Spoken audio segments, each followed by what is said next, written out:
Hello, नमस्कार, आदाब, सत श्री अकाल, गुड मॉर्निंग दोस्तों। जीएस वाले भैया आपका हार्दिक स्वागत एवं अभिनंदन करते हैं। तो दोस्तों आज का टॉपिक है, बहुत इंपॉर्टेंट टॉपिक है, क्योंकि आज के टॉपिक से ही रिलेटेड हम लोगों ने एक वीडियो और बनाया था जो कि लद्दाख से संबंधित था। लद्दाख को छठी अनुसूची में शामिल किया जाए या अनुच्छेद 371 के तहत शामिल किया जाए, उसके बारे में भी एक वीडियो ऑलरेडी अपलोडेड है। एग्जाम के दृष्टिकोण से बहुत इंपॉर्टेंट है। अगर आप लोगों ने नहीं देखा है तो जरूर देखिएगा जाके। और राष्ट्रीय अनुसूचित जनजाति आयोग, ये जो एनसीएसटी है, ये भी काफी चर्चा में रहा है। क्यों? क्योंकि राष्ट्रीय अनुसूचित जनजाति आयोग ने ही अनुशंसा की थी कि लद्दाख को छठी अनुसूची में शामिल किया जाए। इस वजह से ये पूरा टॉपिक बहुत इंपॉर्टेंट हो जाता है एग्जाम के दृष्टिकोण से भी। कोई भी एग्जाम हो, एसएससी हो, रेलवे हो, एनटीपीसी हो, कोई भी एग्जाम हो, पीसीएस का हो, यूपीएससी का एग्जाम हो, सभी एग्जाम के लिए ये टॉपिक इंपॉर्टेंट हो जाता है। और जो टॉपिक चर्चा में रहते हैं एग्जाम में क्वेश्चन वहीं से पूछे जाते हैं, बस क्वेश्चंस के लेवल में अंतर होता है। इसमें सारे एग्जाम कवर हो जाएंगे। ये टॉपिक में फैक्ट भी है और कॉन्सेप्ट भी है दोस्तों, ठीक है। तो राष्ट्रीय अनुसूचित जनजाति आयोग हम लोगों के संविधान में अनुच्छेद 338 ए में है, 338 ए में है। और इसकी स्थापना जो हुई थी 2004 में हुई थी। हमको इतना याद रखना है, इसकी स्थापना 2004 में हुई थी। और अगर ये अनुच्छेद 338 ए में है, मतलब ये संविधान में लिखित है, इसका मतलब ये संवैधानिक निकाय हो जाता है। और इसकी स्थापना जो हुई थी 2004 में हुई थी, किस एक्ट के तहत हुई थी ये देख लेते हैं। 89 संविधान संशोधन अधिनियम 2003 के द्वारा इसकी स्थापना हुई थी, जो कि बहुत इंपॉर्टेंट हो जाता है। 2003 में इसका संशोधन किया गया था और 2004 में स्थापना हुई। अनुच्छेद 338 में संशोधन किया गया था। अब संशोधन हुआ था, 89 संशोधन हुआ था, ये संशोधन हुआ। तो संशोधन किस में हुआ? कोई ना कोई कानून रहा होगा, कोई ना कोई प्रावधान रहा होगा, इसीलिए उसमें संशोधन हुआ। अब किस में संशोधन हुआ? संशोधन अनुच्छेद 338 में हुआ और एक नया अनुच्छेद जोड़ दिया गया, अनुच्छेद 338 ए दोस्तों, ठीक है। ये इंपॉर्टेंट है, ध्यान देना है। तो अनुच्छेद 338 ए जोड़ा गया और इस कारण से ये एक संवैधानिक निकाय हो जाता है। अब संशोधन के द्वारा क्या प्रावधान किया गया? इसमें पहले क्या था? राष्ट्रीय अनुसूचित जाति और जनजाति आयोग था। एक आयोग था पहले, जो कि अनुसूचित जातियों के मामले भी देखता था और अनुसूचित जनजातियों के भी मामले देखता था। परंतु 89 संविधान संशोधन जो होता है, उसमें राष्ट्रीय अनुसूचित जाति आयोग और राष्ट्रीय अनुसूचित जनजाति आयोग, जो एक आयोग था, उसको पृथक कर देता है, ठीक है। उसको दो अलग अलग आयोगों में विभक्त कर देता है और ये दो अलग अलग आयोग बन जाते हैं, राष्ट्रीय अनुसूचित जाति आयोग और राष्ट्रीय अनुसूचित जनजाति आयोग। दो अलग अलग आयोग बन जाते हैं, ठीक है। मतलब अनुच्छेद जो 338 में है, राष्ट्रीय अनुसूचित जाति आयोग अनुच्छेद 338 में ही है। अब इसमें संशोधन कर दिया गया था, तो यह अनुच्छेद 338 ए में प्रावधान इसका कर दिया जाता है, राष्ट्रीय अनुसूचित जनजाति आयोग, national commission for scheduled tribes का, ठीक है। तो इसकी स्थापना के संबंध में इतनी बातें हम लोगों को याद रखनी है एग्जाम के दृष्टिकोण से, ठीक है। अब राष्ट्रीय अनुसूचित जनजाति आयोग की स्थापना का उद्देश्य क्या था? कोई भी चीज होती है तो उसका उद्देश्य जरूर होता है। तो इसका उद्देश्य क्या था? विभिन्न सुरक्षा उपायों, किसके सुरक्षा उपायों? जो अनुसूचित जनजातियों को दी गई थी, उनके सुरक्षा उपायों के कार्यान्वयन की निगरानी करना, जो संविधान के द्वारा या जो सरकार के द्वारा, ये जो विभिन्न अध्यादेशों के द्वारा, आदेशों के द्वारा जो अनुसूचित जनजाति आयोग को सुरक्षा के संबंध में कुछ प्रावधान किए गए थे, उनकी निगरानी करना कि वो ठीक प्रकार से क्रियान्वित हो रहे हैं कि नहीं, वो ठीक प्रकार से लागू हो रहे हैं कि नहीं, इस संबंध में उसकी निगरानी करने का काम कौन करती है? राष्ट्रीय अनुसूचित जनजाति आयोग। और दोस्तों यहां पर एक चीज बताएं, जो राष्ट्रीय अनुसूचित जाति आयोग है, राष्ट्रीय अनुसूचित जनजाति आयोग है, राष्ट्रीय पिछड़ा वर्ग आयोग है, राष्ट्रीय अल्पसंख्यक आयोग है, इन सभी का एक ही काम है, सबके प्रावधान समान है, ठीक है। बस जहां पर राष्ट्रीय अनुसूचित जाति आयोग है वहां पर नाम बदलना है, जनजाति बदलना है, अल्पसंख्यक बदलना है और पिछड़ा वर्ग बदलना है, ठीक है। बस बाकी सब समान है, लगभग 99% से ज्यादा सभी समान है इसमें, ठीक है। तो एक आयोग आप अच्छे से पढ़ लीजिए, सारे आयोग आपके क्लियर हो जाएंगे दोस्तों, ठीक है। ये ध्यान देना है। तो विभिन्न उद्देश्य सुरक्षा उपायों के कार्यान्वयन की निगरानी करना, जो संविधान और सरकार के द्वारा दिए गए हैं, ठीक है, ये हो गया। और आकलन करना, किसका आकलन करना? कि ये सुरक्षा उपाय कितनी अच्छी तरह से काम कर रहे हैं। अगर राष्ट्रीय अनुसूचित जनजाति आयोग आकलन करेगी तो अनुसूचित जनजाति के संबंध में, ये पिछड़ा वर्ग अगर आयोग करेगी तो पिछड़े वर्ग के संबंध में, अगर जाति आयोग करेगी, अनुसूचित जाति आयोग करेगी तो अनुसूचित जाति के संबंध में, राष्ट्रीय अल्पसंख्यक आयोग करेगी तो अल्पसंख्यक के संबंध में। बस उद्देश्य सबका समान होगा, बस नाम बदल जाएंगे दोस्तों, ठीक है, ध्यान दीजिएगा, और अनुच्छेद बदल जाएंगे, ठीक, और स्थापना वर्ष बदल जाएगा, बस और कुछ नहीं, सब समान है बाकी, ठीक। अब इनकी संरचना भी समान है।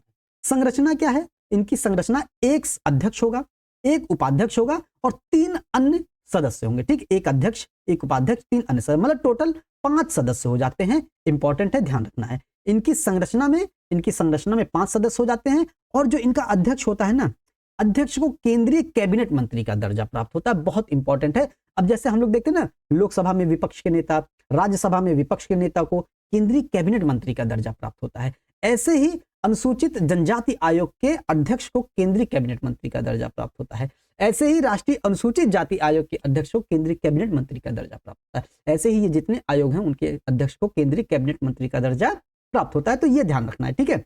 और उपाध्यक्ष को राज्य मंत्री का दर्जा प्राप्त होता है, मतलब अध्यक्ष केंद्रीय कैबिनेट मंत्री का दर्जा, उपाध्यक्ष राज्य मंत्री का दर्जा, और जो अन्य सदस्य हैं, ये जो 3 अन्य सदस्य हैं, इनको भारत सरकार के सचिव का दर्जा प्राप्त होता है, ठीक है। ये ध्यान रखना है हम लोगों को, इंपॉर्टेंट है काफी एग्जाम के दृष्टिकोण से, ठीक है। और इसमें एक महिला सदस्य का होना अनिवार्य है। ये जो 3 अन्य सदस्य हैं ना, इसमें एक महिला सदस्य का होना आवश्यक है, मतलब 33% यहाँ पर महिलाओं को आरक्षण दिया गया है, कह सकते हैं, ठीक है। 3 अन्य सदस्यों का होना इसमें अनिवार्य है, मतलब इसमें 3 सदस्यों में से एक महिला सदस्य का होना अनिवार्य है, ये इंपॉर्टेंट है, ध्यान रखना है। अब इनकी नियुक्ति कौन करता है? इनकी नियुक्ति राष्ट्रपति के द्वारा की जाती है। ये जो सभी सदस्य होते हैं, इनकी नियुक्ति राष्ट्रपति के द्वारा की जाती है, और इनका कार्यकाल कितना होता है? 3 वर्ष होता है। सभी का कार्यकाल 3 वर्ष होगा। सभी आयोग जो होंगे उनके भी कार्यकाल 3 वर्ष आयोग होंगे, चाहे राष्ट्रीय अनुसूचित जाति, अनुसूचित जनजाति, पिछड़ा वर्ग, अल्पसंख्यक वर्ग, ये सभी का काम एक है, ठीक है, ये ध्यान देना है। कार्यकाल 3 वर्ष होगा। सेवा शर्तें और पद की अवधि राष्ट्रपति द्वारा निर्धारित किया जाता है, और राष्ट्रपति उसके संबंध में नियम बनाते हैं दोस्तों, ठीक है। ये ध्यान देना, इनकी सेवा शर्तें कैसी होंगी, इनके पद का कार्यकाल कितना होगा, मतलब पद की अवधि मतलब 3 वर्ष, ये कौन निर्धारित करता है? ये राष्ट्रपति निर्धारित करते हैं नियम के माध्यम से, और राष्ट्रपति कोई भी काम करते हैं तो मंत्रिपरिषद की सलाह पर करते हैं, ठीक है, ध्यान देना है। राष्ट्रपति ये नहीं कि अपने मन से जितना मन आए कर दिया, मंत्रिपरिषद की सलाह पर करेंगे ये सारे काम, ठीक, ध्यान देना है, बहुत इंपॉर्टेंट है। और इनके सदस्य की जो अधिकतम कार्यकाल है 2 कार्यकाल होगा, मतलब एक कार्यकाल अगर समाप्त होता है 3 वर्ष का, दूसरा कार्यकाल भी 3 वर्ष का समाप्त होता है, तो 2 कार्यकाल के लिए अधिकतम चुने जाते हैं, तीसरे कार्यकाल के लिए ये चुने नहीं जाएंगे, ये चीज हमको ध्यान रखनी है, ठीक है। अब हमको ये देखना है एनसीएसटी के कर्तव्य और कार्य, क्या क्या कार्य करती है। National commission for scheduled tribes क्या क्या कार्य करती है, चाहे national commission for scheduled tribes, चाहे national commission for scheduled caste कह दें, चाहे राष्ट्रीय पिछड़ा वर्ग आयोग कह दें, चाहे राष्ट्रीय अल्पसंख्यक आयोग कह दें, ठीक है, सबके कर्तव्य और कार्य एक समान है दोस्तों, ठीक है, ध्यान देना है।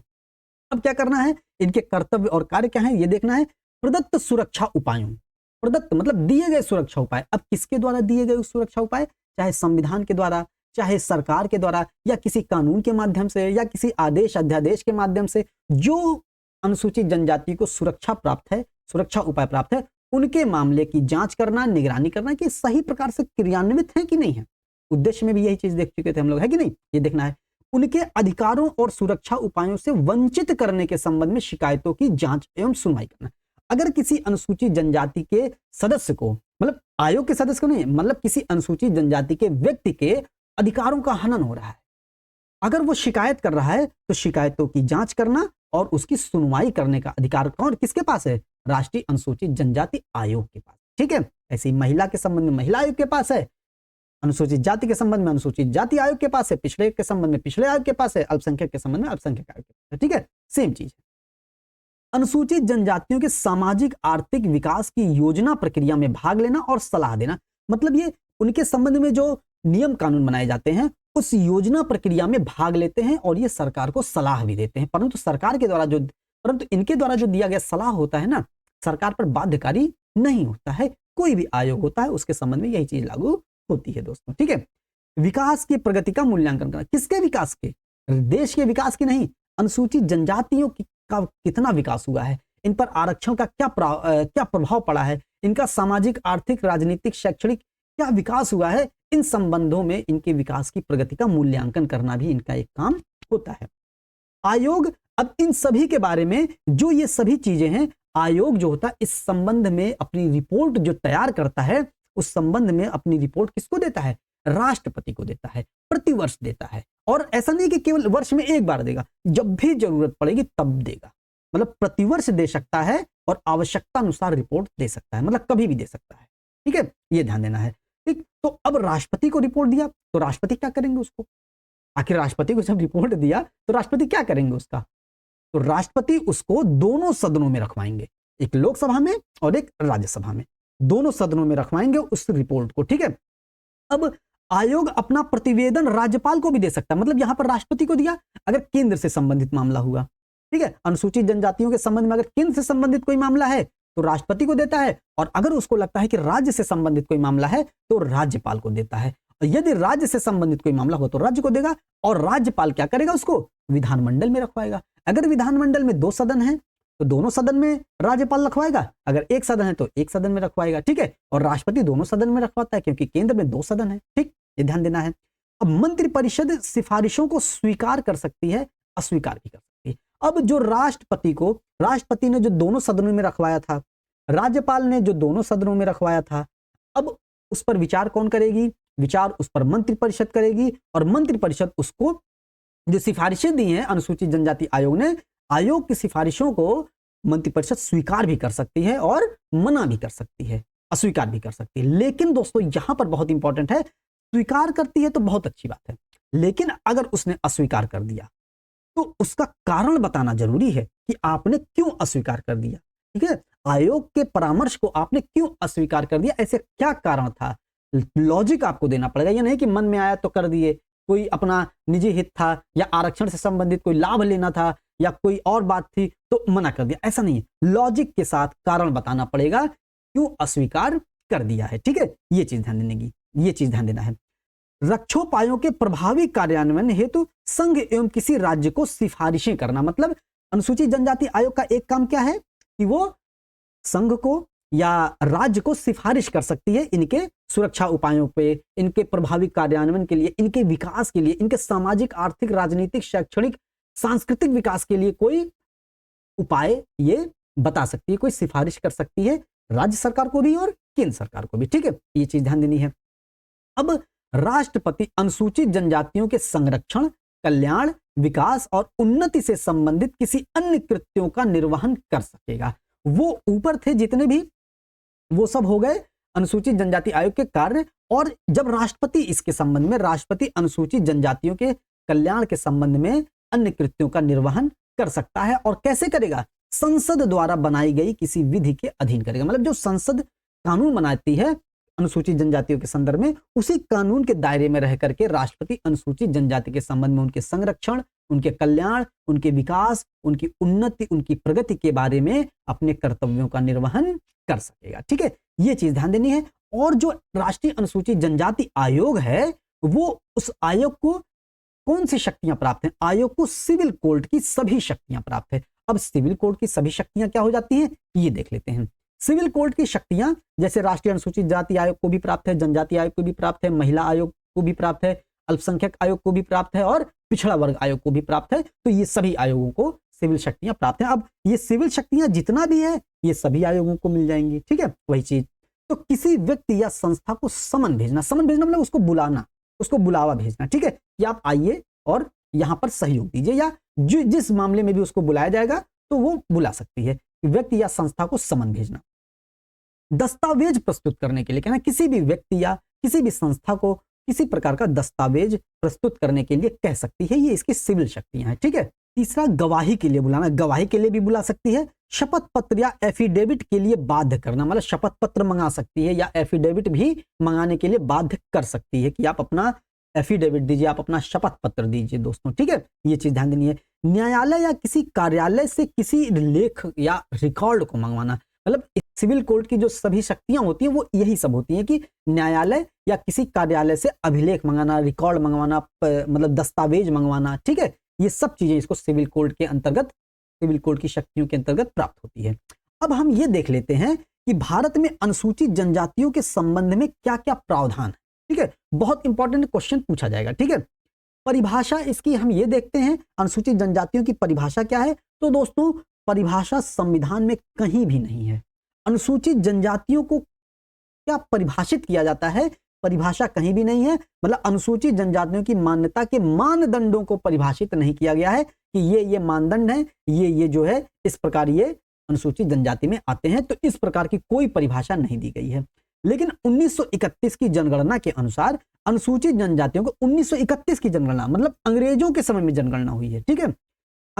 अनुसूचित जनजाति कौन कौन से थे? बहिष्कृत और आंशिक रूप से बहिष्कृत क्षेत्रों में रहने वाली जो पिछड़ी जनजातियां थी उनको अनुसूचित जनजाति माना जाता था 1931 की जनगणना के अनुसार। तो 1931 की जनगणना के अनुसार हम लोग सबसे पहले जब अनुसूचित जनजातियों को कैटेगराइजेशन किया गया, जो बहिष्कृत और आंशिक रूप से बहिष्कृत क्षेत्रों में रहने वाली, मतलब क्षेत्रों में जो दूर सुदूर क्षेत्रों में रहने वाली जो पिछड़ी जातियां थी या बहिष्कृत जातियां थी या आंशिक रूप से बहिष्कृत जातियां थी, उनको जो है पिछड़ी जनजातियों के रूप में जाना जाता था। ये इन्हीं को अनुसूचित जनजातियां कह दिया जाता था, ठीक है। अब आता है 1935 का भारत सरकार अधिनियम। 1935 के भारत सरकार अधिनियम पहली बार प्रांतीय विधानसभा में पिछड़ी जनजातियों के प्रतिनिधियों का आह्वान किया गया, ठीक है। ये ध्यान देना है, पहली बार 1935 का जो प्रांतीय विधानसभा हुआ था, हम लोग 1935 का एक्ट पढ़ चुके हैं बहुत अच्छे तरीके से। अगर नहीं पढ़ा होगा आप लोगों ने जाके जरूर देखिएगा दोस्तों, सारे कॉन्सेप्ट क्लियर हो जाएंगे, ठीक है। तो पहली बार प्रांतीय विधानसभा में जो पिछड़ी जनजातियां थी उनके प्रतिनिधियों का इसमें बुलाया गया था 1935 के भारत सरकार अधिनियम में, ठीक है, आह्वान किया गया था। अब हम लोग देख लेते संवैधानिक प्रावधान।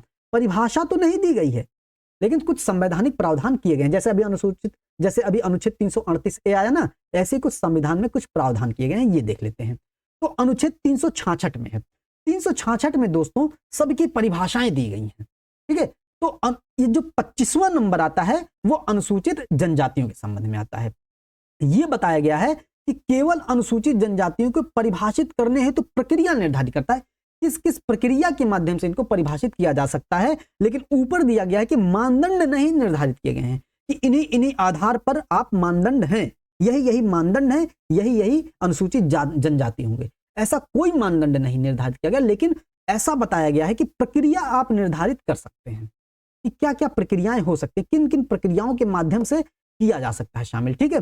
ये चीजें ध्यान देनी है। तो इसमें अनुसूचित जनजातियों को ऐसी आदिवासी जाति या आदिवासी समुदाय या आदिवासी जातियों या आदिवासी समुदायों के भाग या उनके समूह के रूप में परिभाषित करता है जिन्हें संविधान के अनुच्छेद 342 में अनुसूचित जनजातियां माना है। कुल मिला के इतना कुछ नहीं रटना है, इतना कुछ नहीं ध्यान देना है, कुल मिला के जो अनुच्छेद 342 के अंतर्गत आएंगे वो अनुसूचित जनजाति हो जाएंगे, बस इतना ध्यान देना है, ठीक है। ये लंबी चौड़ी चीजें इतनी नहीं ध्यान रखनी है, ठीक है। बस ये ध्यान देना है अनुच्छेद 366 में क्या कहा गया है।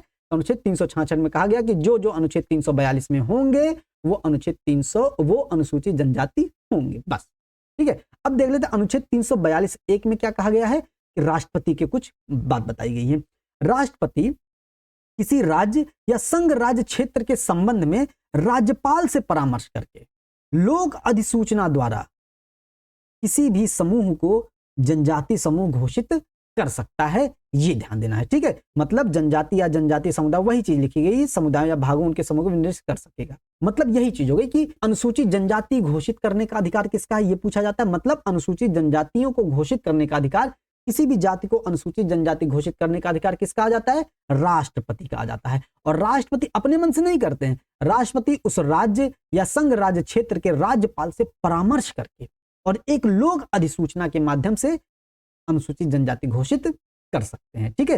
ये चीज ध्यान देनी है। अब हम लोग पिछली क्लास में 5वीं अनुसूची के बारे में पढ़ चुके थे और 6ठी अनुसूची के भी बारे में पढ़ चुके थे। अब ये क्या है देखते हैं। 6ठी अनुसूची में शामिल राज्यों के अलावा 5वीं अनुसूची में असम, मेघालय, त्रिपुरा, मिजोरम के अलावा 10 राज्य ऐसे आते हैं जो अनुसूचित क्षेत्रों और अनुसूचित जनजातियों के प्रशासन एवं नियंत्रण के बारे में प्रावधान निर्धारित किया गया है। मतलब ऐसे 10 राज्य आते हैं 5वीं अनुसूची में जहां पर अनुसूचित जनजातियों के क्षेत्रों के प्रशासन के बारे में वर्णन किया गया है। और 10 राज्य कौन कौन से थे, पिछली क्लास में भी बहुत अच्छे तरीके से बता चुके हैं। कौन कौन से, ऊपर से ही ऐसे शुरू होता है, ऐसे राज्य खत्म हो जाए। कौन कौन से, हिमाचल प्रदेश, राजस्थान, गुजरात, महाराष्ट्र, आंध्र प्रदेश मतलब तेलंगाना, आंध्र प्रदेश, उड़ीसा, झारखंड, छत्तीसगढ़ और मध्य प्रदेश। ये 10 राज्य हैं। 10 राज्य ध्यान रखना है, 5वीं अनुसूची में 10 राज्य हैं। और 6ठी अनुसूची में पता होगा असम, मेघालय, त्रिपुरा और मिजोरम में जनजातीय क्षेत्रों के प्रशासन से संबंधित प्रावधान किया गया है, ठीक है। अब ये तो संवैधानिक प्रावधान हो गया। अब हम लोग देख लेते हैं वैधानिक प्रावधान। क्या क्या विधि के अनुसार प्रावधान किए गए हैं। मतलब अस्पृश्यता निवारण अधिनियम 1955 केवल अनुसूचित जातियों के संरक्षण के बारे में प्रावधान किया गया था, ये ध्यान देना है। मतलब क्या क्या कानून बनाए गए हैं अनुसूचित जनजातियों के संदर्भ में।